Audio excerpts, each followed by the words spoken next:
നമസ്കാരം, ഞാൻ ശ്രേയ കോയോടെ. ഇന്ത്യൻ പാർലമെന്റിന്റെ അധോമണ്ഡലമായ ലോക്സഭയാണ് ഇന്ന് നാം തിരഞ്ഞെടുത്തിരിക്കുന്ന വിഷയം. ഏവർക്കും സൺസെറ്റ് ടിവിയിലേക്ക് സ്വാഗതം. ഇന്ത്യയുടെ ജനാധിപത്യ ചട്ടക്കൂടിന്റെ സുപ്രധാന ഘടകമാണ് ഇന്ത്യൻ ലോക്സഭ അഥവാ ദ ഹൗസ് ഓഫ് പീപ്പിൾ. രാജ്യത്തെ ഭരണഘടനാനുസൃതമായ നിയമനിർമ്മാണം രൂപപ്പെടുത്തുന്നതിലും ജനങ്ങളെ പ്രതിനിധീകരിക്കുന്നതിലും സർക്കാരിനുള്ള ഉത്തരവാദിത്വം ഉറപ്പാക്കുന്നതിൽ ലോക്സഭ നിർണായക പങ്കാണ് വഹിക്കുന്നത്. രാജ്യത്തെ ജനങ്ങൾ നേരിട്ട് തെരഞ്ഞെടുക്കുന്ന പാർലമെന്റ് അംഗങ്ങൾ ചേർന്നതാണ് ലോക്സഭ. 545 അംഗ സഭയിൽ സംസ്ഥാനങ്ങളിൽ നിന്നും കേന്ദ്ര ഭരണ പ്രദേശങ്ങളിൽ നിന്നും തെരഞ്ഞെടുക്കപ്പെട്ട 543 പ്രതിനിധികളും ഉൾപ്പെടുന്നു. ഇനി ലോക്സഭയുടെ ഘടന പരിശോധിക്കാം.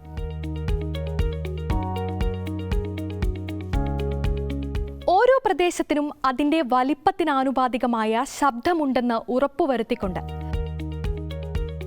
അതായത് ജനസംഖ്യയെ അടിസ്ഥാനമാക്കിയാണ് സംസ്ഥാനങ്ങൾക്ക് സീറ്റുകൾ അനുവദിച്ചിരിക്കുന്നത്.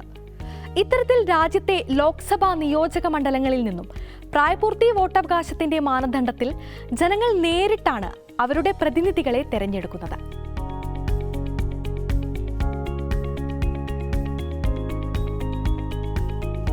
രാജ്യത്തിന്റെ ഭരണത്തിന്റെയും നിയമനിർമ്മാണ പ്രക്രിയകളുടെയും കേന്ദ്രമായിക്കൊണ്ട് നിരവധി പ്രധാന പ്രവർത്തനങ്ങൾ ലോക്സഭ നിർവഹിക്കുന്നുണ്ട്. ഈ അധികാരം രാജ്യത്തെ ബാധിക്കുന്ന വിവിധ വിഷയങ്ങളിൽ ചർച്ച നടത്താനും നിയമം ഭേദഗതി ചെയ്യാനും പാസ്സാക്കാനുമുള്ള അനുവാദം ലോക്സഭയ്ക്ക് നൽകുന്നു. ദേശീയപരമായ ചെലവുകളിലും നികുതിയിലും നിർണായക നിയന്ത്രണം ഏർപ്പെടുത്തിക്കൊണ്ട് കേന്ദ്ര ബജറ്റിന് അംഗീകാരം നൽകാനുള്ള പ്രത്യേക അധികാരവും ലോക്സഭയ്ക്ക് ഉണ്ട്. കൂടാതെ പ്രധാനമന്ത്രിയുടെ നേതൃത്വത്തിലുള്ള മന്ത്രിമാരുടെ കൗൺസിലിനെ ചുമതലപ്പെടുത്തിക്കൊണ്ട് ലോക്സഭ എക്സിക്യൂട്ടീവ് മേൽനോട്ടവും വഹിക്കുന്നു.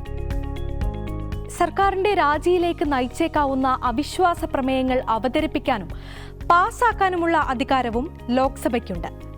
ഈ പ്രവർത്തനങ്ങളിലൂടെ ദേശീയ നയം രൂപപ്പെടുത്തുന്നതിലും ഗവൺമെന്റിന്റെ ഉത്തരവാദിത്തം ഉറപ്പാക്കുന്നതിലും ജനങ്ങളുടെ ഇച്ഛയെ പ്രതിനിധീകരിക്കുന്നതിലും ലോക്സഭ ഒരു പ്രധാന പങ്ക് തന്നെയാണ് വഹിക്കുന്നത്. പ്രാതിനിധ്യ ജനാധിപത്യത്തിന്റെയും നിയമനിർമ്മാണ ഭരണത്തിന്റെയും തത്വങ്ങൾ ഉൾക്കൊള്ളുന്ന ഇന്ത്യൻ ലോക്സഭ രാജ്യത്തിന്റെ ജനാധിപത്യ വ്യവസ്ഥയുടെ മൂലക്കല്ലായി നിലകൊള്ളുന്നു. ലോക്സഭയുടെ പ്രവർത്തനങ്ങളിലൂടെ നിയമനിർമ്മാണ, എക്സിക്യൂട്ടീവ് മേൽനോട്ടം, ബജറ്റ് നിയന്ത്രണം എന്നിവയിലും ദേശീയ നയം രൂപപ്പെടുത്തുന്നതിലും ഗവൺമെന്റിന്റെ ഉത്തരവാദിത്വം ഉറപ്പാക്കുന്നതിലും ഇത് നിർണായകമായ പങ്ക് തന്നെയാണ് വഹിക്കുന്നത്.